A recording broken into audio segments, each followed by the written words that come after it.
Meu amigo Gustavo Rivera, Sou eu. tudo certo? Sempre sim, porque falar que não, isso abre Não, uma já começar assim já é muito ruim, né? com uma conversa interminável se eu falasse não. Mas vamos lá, deixa eu te fazer uma pergunta. Você já foi atendido por um médico ou um dentista, um profissional de saúde de maneira geral, que lhe atendeu, lhe recepcionou ali de gravata e jaleco? Meu amigo, dentista não, porque minhas dentistas foram todas mulheres. Olha aí, curiosidades à parte, a minha dentista também é uma mulher. Pois Embora é. eu esteja com o meu ortodontista agora, que é homem. Eu não sei se elas usavam terninho por baixo do jaleco, mas gravata eu não tinha visto. Médico, sinceramente, não me recordo, mas é bem provável que eu tenha sido atendido por algum médico usando gravata. Por que perguntas? Pois é, você sabe que em um determinado momento da minha vida, eu cheguei a trabalhar de gravata e jaleco porque era não uma exigência formal, mas algo que o ambiente ali requeria. Todos os meus colegas do lado, e éramos muitos sócios ali, todos usavam gravata. E aí não usava aquele jaleco gola padre, imagino. É claro que não, porque senão a gravata não aparece, afinal de contas. Sim, depois descia para vender pipoca. É quase isso. A diferença entre o médico, o pipoqueiro e o dentista normalmente está no estetoscópio do médico que a gente identifica bem, mas só também, né? Talvez no cheiro de fritura da pipoca, mas do resto é a mesma coisa. Cheiro de fritura da pipoca. E pipoca é frita? Pô, a pipoca é frita, cara. É colocado na panela e o milho explode. É frita.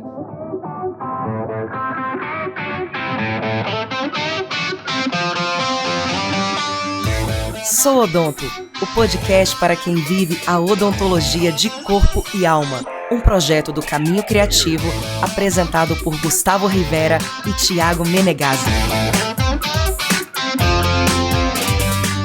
Mas diga aí, por que você achava que tinha que usar gravata? Pois é, eu não achava que tinha, efetivamente. Mas eu acabei cedendo ao usar a gravata, que, aliás, é horroroso, né? Depende da pessoa. Cada opinião é uma opinião. Assim, não, estou falando absolutamente a minha opinião. Muito bem. É horroroso não no sentido estético da coisa, é horroroso no sentido do incômodo que aquilo propicia, né? Eu odeio terno e gravata, odeio usá-los. Tinha um podcast que eu seguia, o finado GugaCast, atual JujubaCast, em que a Mari falava à época que vestir terno e gravata ela se sentia basicamente como um sofá. E é mais ou menos como eu me sentia também. Mas vamos voltar para o tema. A questão do uso da gravata, assim como outras coisas que a gente vai abordar nesse papo aqui, tenho certeza, ela estava muito ligada nesse momento ao passar ou a tentar passar uma imagem mais profissional, de maior autoridade. O que hoje eu vejo, mais uma vez a minha opinião, é uma grande bobagem. Interessante você ter falado essa questão da gravata, quando você teve a sua clínica. Eu não usei gravata, na verdade não gosto de gravata. Depois eu descobri que você pode fazer nós que sejam mais confortáveis ao pescoço,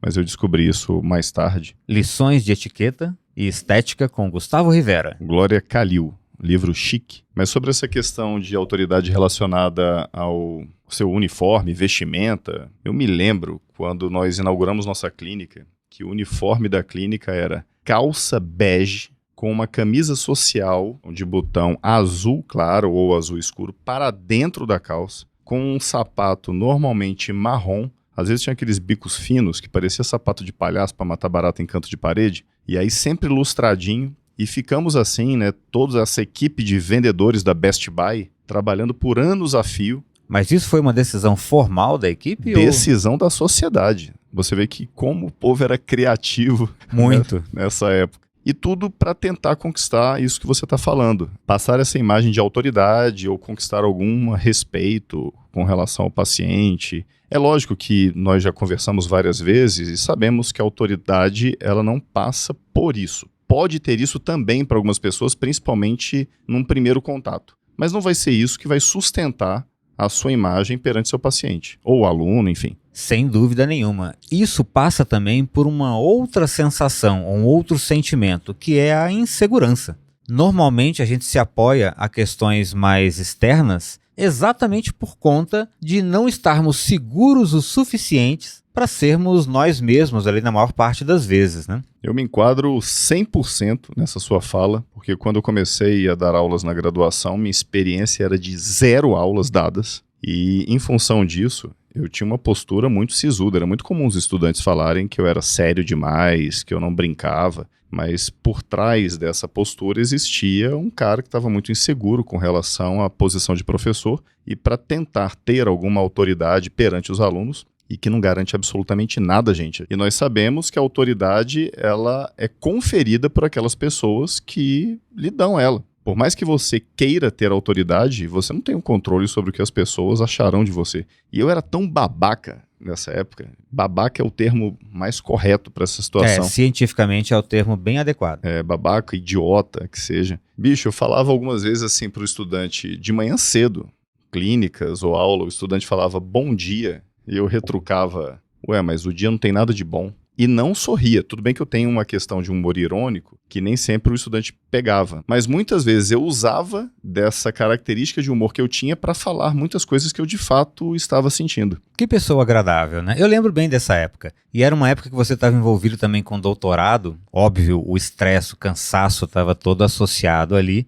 Mas tinha essa capa dessa ironia excessiva, que, claro, ironia faz parte da sua personalidade, da nossa, mas da sua em especial. Mas isso era usado como um artifício para esconder essa insegurança, com certeza. Não só insegurança, tinha essa questão também, às vezes, de mau humor, e as pessoas ficavam na dúvida sobre eu estar de fato de mau humor ou estar usando de ironia. Tinha um personagem à época que as pessoas lhe comparavam muito, que era o House. Dr. House, das antigas essa, hein?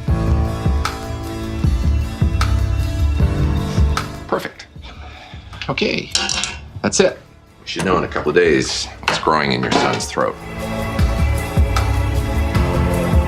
Então eu não sorria, ficava sério o tempo todo, mas existia na minha cabeça como se o medo que eu pudesse colocar eventualmente em algum aluno estivesse relacionado à autoridade que eu gostaria de ter perante a esse aluno. Coisa que eu nunca fiz no meu consultório. E muitas pessoas, e inclusive estudantes nossos, chegavam e falavam, poxa, fulano ou fulana foi na sua clínica e falou que você é uma pessoa completamente diferente daquela aqui da faculdade. Porque isso tinha muito a ver com essa insegurança, como você falou. E é engraçado como muitas pessoas utilizam alguns artifícios, a gente começou o episódio falando sobre o uso da gravata, para passar uma autoridade que é superficial, no final das contas, é uma transferência daquilo para, no caso ali, a gravata. Mas além da vestimenta, tem outros recursos que são utilizados para esse fim, da construção dessa pseudo-autoridade. Então eu consigo listar aqui claramente o uso de uma linguagem excessivamente formal, técnica, super técnica, como se isso fosse lhe conferir alguma autoridade. E pode até conferir. Mas é engraçado que nessa relação que precisamos ter com os nossos pacientes, ou entre um professor e um estudante, tão bacana que fica a relação quando você se faz ser compreendido por aquela pessoa. E é justamente nessa compreensão por parte daquela pessoa, seja paciente ou estudante, que você ganha autoridade. E aí você não precisa ficar recheando o seu discurso com vocábulos técnicos ou entrando em pormenores que o paciente, sendo leigo, ou o estudante que estando na primeira vez contigo para aprender ou conhecer um determinado protocolo, precisa ter esse contato com uma linguagem que seja mais rebuscada ou difícil. Então, na ânsia de criar uma autoridade fictícia ou superficial, a gente acaba abrindo mão do que talvez seja o mais importante para criar essa autoridade, que é a conexão com quem a gente está conversando. Eu acabei de lembrar de uma história. Assim que eu tinha montado minha clínica com os sócios, nós não tínhamos uma secretária que ficava disponível o tempo inteiro para atender o telefone. E, eventualmente, quando o telefone tocava, nós atendíamos. E olha que coisa que para mim hoje é surreal. Eu valorizo bastante as conquistas que eu tive na minha carreira, mas hoje eu não dou tanta importância assim como eu dava para essa questão de titulação nessa época. E eu lembro que eu atendia assim, eu falava, doutor Gustavo, boa tarde. Aí eu falava, cara, eu nem tinha doutorado. E eu falava o doutor Gustavo como se isso conferisse uma puta de uma autoridade ali naquele momento. E teve uma vez que um paciente que é meu amigo, ao ligar para a clínica e eu atender desse jeito, ele começou a rir do outro lado. E não é uma questão simplesmente pelo fato de ser amigo. Porque assim, hoje eu penso, qual é a necessidade de ficar reforçando o título de doutor ao atender o telefone? Zero necessidade. Mas isso é importante para muita gente. Assim como tem muitas pessoas, muitos profissionais que colocam atrás da sua mesa de trabalho, da sua escrivaninha, aquela quantidade de quadros com todos os diplomas e titulações conquistadas ao longo da carreira. Isso, cada quadrinho ali com o seu título. Então tem lá, sei lá, 15, 20. A pessoa vai para um congresso qualquer. Isso é tipo logbook de mergulhador. Para quem mergulha, sabe muito bem, quando a pessoa começa a mergulhar, ela compra um livrinho chamado logbook, que ela vai registrando todos os mergulhos dela. Isso é quase um diário. Você tem aquela chavinha também com cadeado, você escreve meu querido logbook. Praticamente isso. E eu acho curioso, porque isso normalmente, lógico, existem as pessoas que continuam fazendo depois de muito tempo, mas mergulhador já de anos, ele nem sabe mais o que é logbook. Ele já esqueceu há muito tempo, já mergulhou tanto que ele fala, para que eu vou ficar preenchendo esse negócio? Mas quem começa valoriza bastante isso. Talvez isso esteja relacionado à questão de conquistar uma certa autoridade, construir ali um currículo dentro do mergulho, assim como muita gente faz utilizando esses recursos de falar, eu sou doutor, aqui eu estou usando uma gravata, a gente vai fazer um procedimento com essas palavras que são muito técnicas, enfim. E é interessante você falar dessa história, porque eu tenho uma história meio que ao contrário dessa. Na época que eu estava como docente na Universidade Católica de Brasília, logo no começo, quando eu estava como docente na Universidade Católica, isso logo no início, eu entrei lá em 2010, então isso devia ser em 2014 talvez. Eu me lembro que eu não tinha ainda o mestrado, eu entrei como especialista, o meu mestrado foi concluído em 2019, e nessa época a gente já estava começando a fazer aquelas inserções diferentes, aulas mais imersivas, em que a conexão acontecia de uma maneira muito mais natural, e naturalmente os estudantes acabaram se aproximando mais de nós, e a gente conquistou essa autoridade, não porque impusemos de alguma maneira, mas como você bem disse lá atrás, nos foi conferida. E em determinado momento, uma das alunas chegou para mim e perguntou onde eu tinha feito o meu doutorado. E eu falei, mas por que você está perguntando isso? Não, pessoal, você tem propriedade no que você está falando, a gente entende muito bem o que você está falando e tudo, então é óbvio que você tem doutorado. Eu falei assim, olha, na verdade eu nem mestrado tenho ainda. Então veja como a coisa está no imaginário coletivo de que a formação, e talvez daí as pessoas vangloriarem o título, talvez em detrimento dessa busca pela conexão, essa fala ali em torno do título ainda faça parte. Você falou sobre a questão da docência. Quantos não são os nossos colegas que comentam sobre a falta de respeito que seria um estudante não chamá-lo por professor antes do nome, como se a autoridade de professor precisasse ter esse chamamento antes da pessoa responder. E é bem curioso que muitas vezes o professor que faz esse tipo de exigência, muitas vezes ele nem tem o respeito dos estudantes, ele é tido como idiota e babaca mesmo. Só não falam isso pra ele, né? Exato. Enquanto não falam, não existe. É aquela velha história. Se você não faz o exame médico e descobre uma doença, por enquanto você está saudável. Eu até entendo que dentro de um ambiente de clínica, por exemplo, na graduação ou na pós, em vista do paciente que está ali circulando, o chamar ali de professor ou eventualmente de doutor pode, de repente, marcar uma certa hierarquia. Eu acredito que seja muito mais a forma como se chama do que necessariamente é o pronome de tratamento. Perfeito. Uma coisa é o estudante estar sentado e falar, ô Gustavo, vem cá. Chega aí! É totalmente diferente falar, Gustavo, por favor, poderia vir. É uma questão muito mais de educação do que propriamente a gente ficar voltado aos pronomes, que vão... Não é isso que vai conferir, no final das contas, a autoridade que você tem perante seu aluno, ou que o paciente também vai entender nessa relação estudante-professor. E dentro desses recursos, então a gente falou aí da vestimenta, exemplificando pela gravata, da questão dessa linguagem técnica ou formal, excessivamente formal.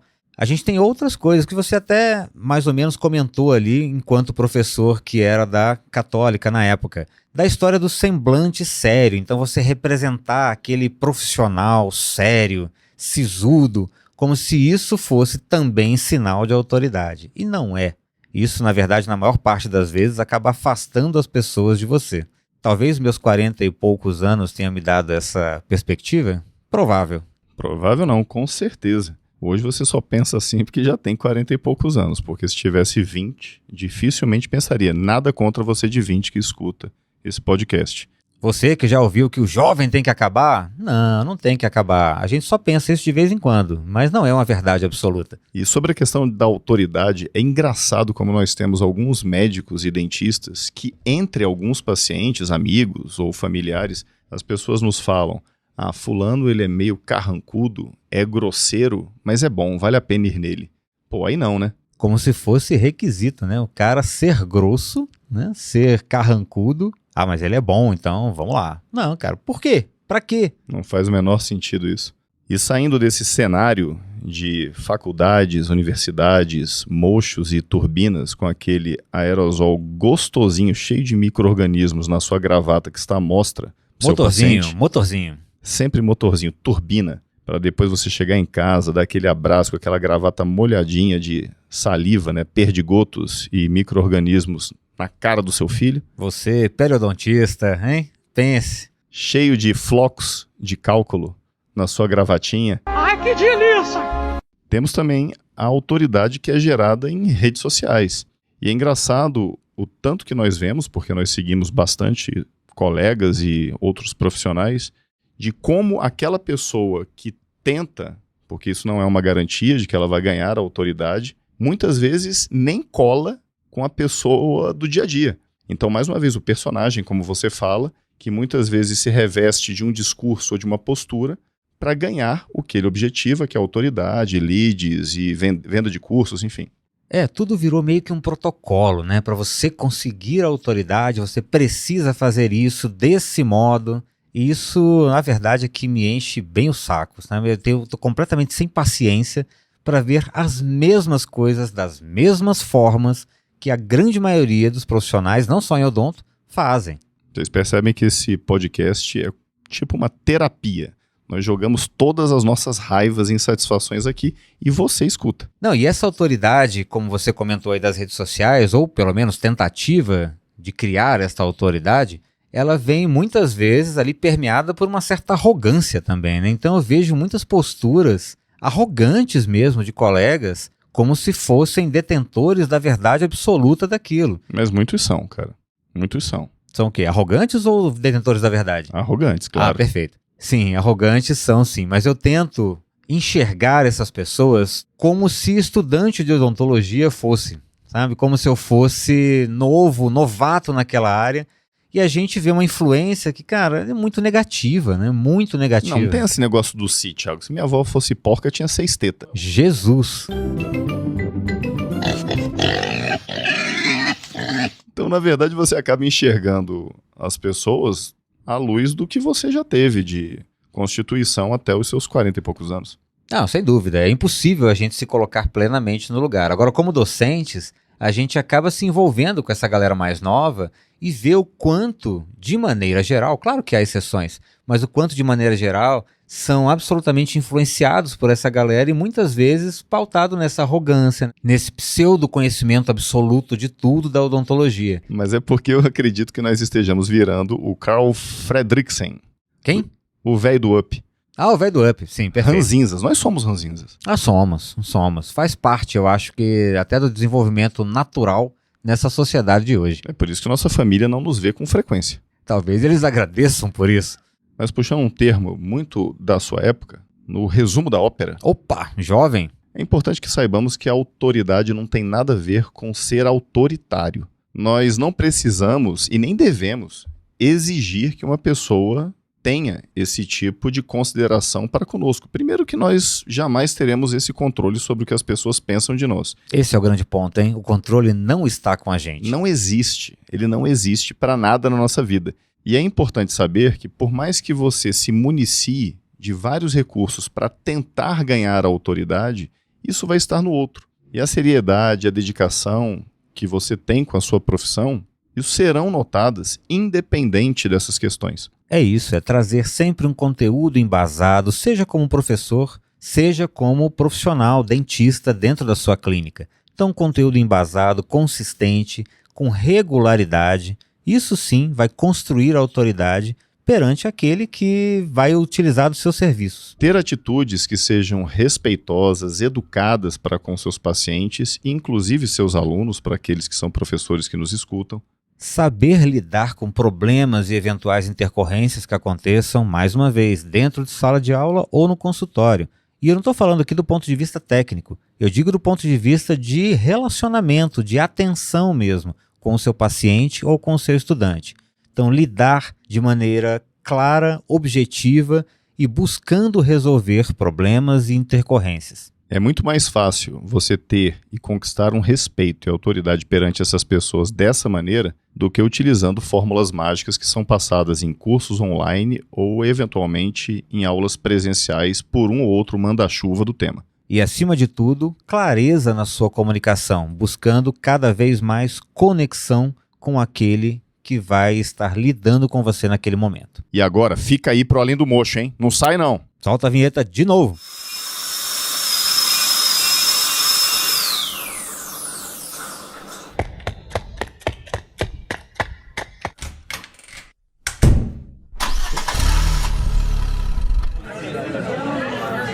Além do Mocho, porque você é muito mais que odonto.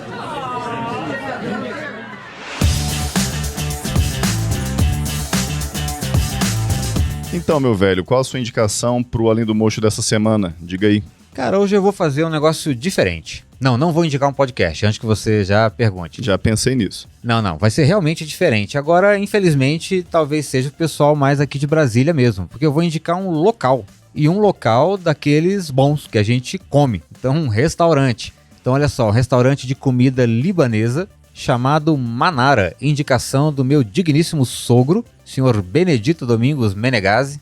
O Manara fica na 512 Sul e é um restaurante tipo buffet. Ele é aquilo, mas um buffet muito, muito caprichado e feito de fato por libaneses. Ganhou quantas refeições depois desse jabá aí? Pois é, eu vou até mandar isso aqui pro pessoal de lá, vou marcar ele nas redes, vai que cola, né? Toda a comida é muito, muito boa. E a cereja do bolo, o cordeiro, para quem curte, excelente. O ambiente ele é bem cheio, bem lotado, pelo menos nos horários que eu fui, perto ali do horário do almoço durante a semana. Mas, independente disso, ele é bem grande, arejado, bem decorado, enfim. Uma experiência que valeu bastante a pena. Ainda tem doce no final, hein? Para quem curte aí doces árabes. Então, Manara, na 512 Sul, aqui de Brasília.